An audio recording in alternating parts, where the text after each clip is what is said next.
Why emotional eating is so hard to control?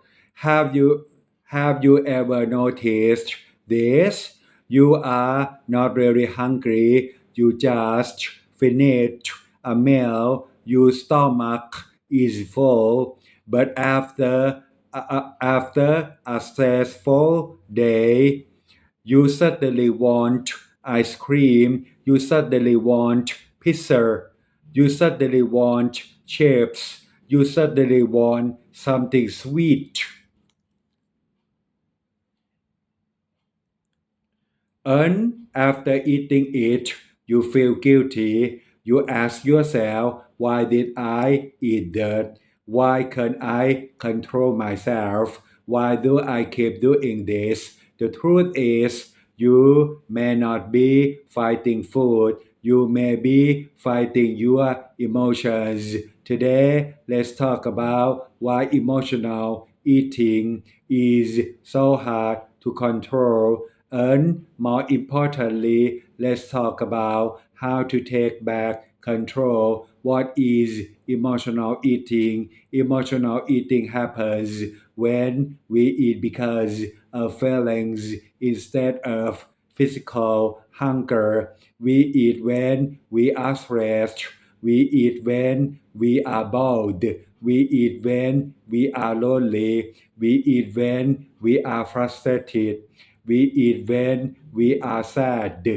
We eat when we are anxious. In these situations, food becomes more than food. Food becomes comfort. Food becomes distraction. Food becomes escape. Food becomes a temporary solution to emotional pain. A simple example: imagine you had a terrible day at work. Your boss criticized you. You feel frustrated. You come home. You open the refrigerator. Suddenly, you want cake. Not because your body needs cake, but because your emotions want relief. Imagine you had an argument with someone you love. You feel hurt, you feel disappointed, then you order a large meal.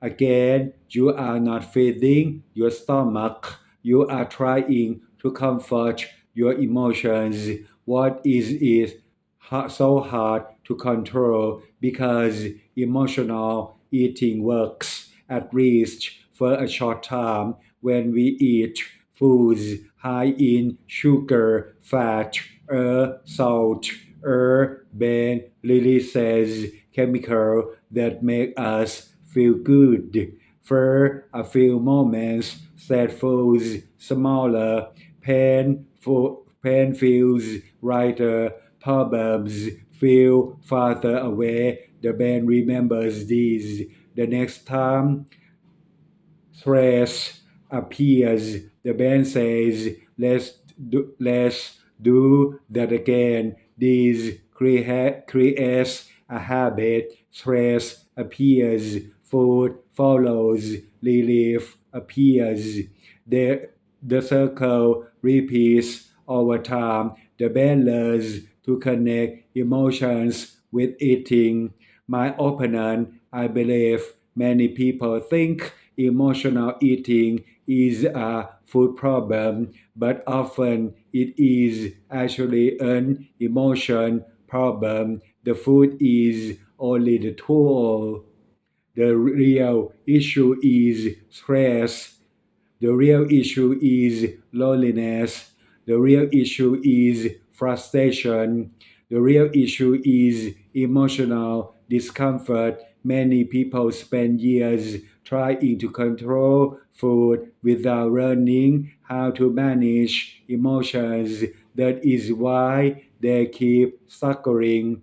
Signs of emotional eating. Here are some common signs. First, the craving comes suddenly. One moment you are fine, the next moment you are desperately one food. Second, you crave specific foods, usually sweets, chocolate, ice cream, fast food, chips, pizza. Rarely do people emotionally crave broccoli.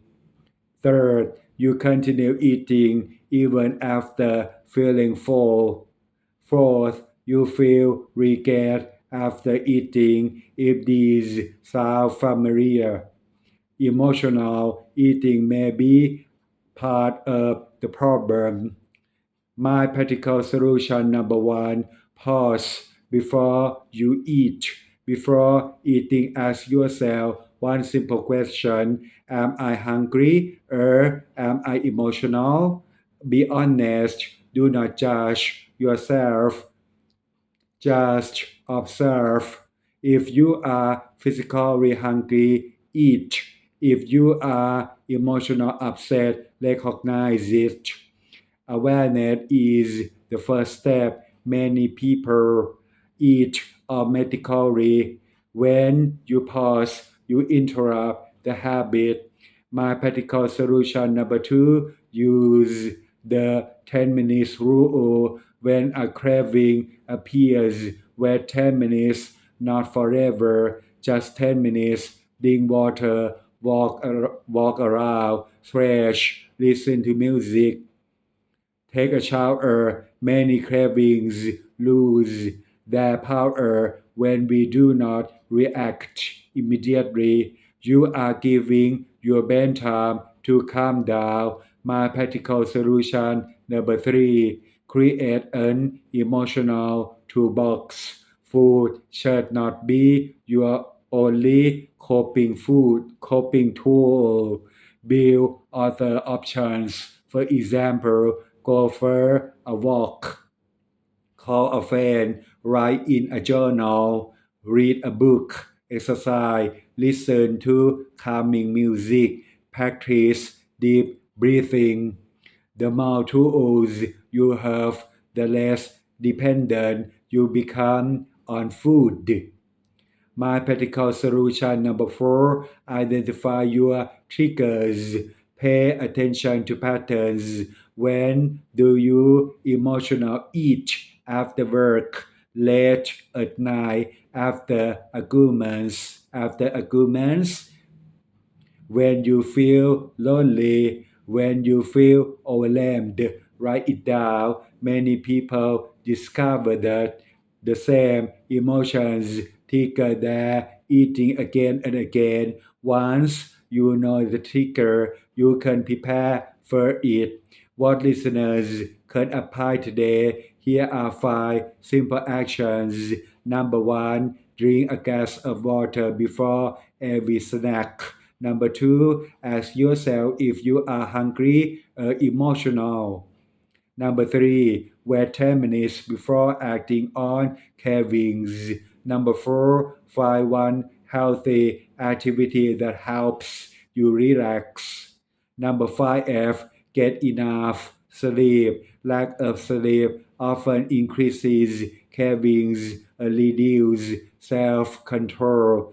The benefits you may receive if you start practicing these habits, you may notice several improvements: better control over eating, less guilt, lower stress, more confidence, better physical health, better energy levels, better relationship with food, and perhaps most importantly, you begin to trust yourself again. You no longer feel controlled by cravings. My suggestion, stop trying to be perfect. Many people fail because they think one mistake ruins everything. You eat one cookie, then you think I already failed. Then you eat 10 more. That mindset creates more problems.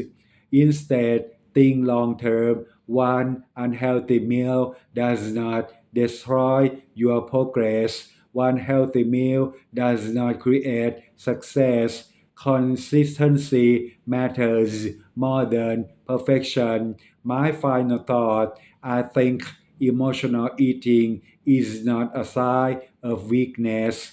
It is often a sign that a person is carrying emotional weight, stress, pressure, loneliness, exhaustion. The problem is not the people want comfort.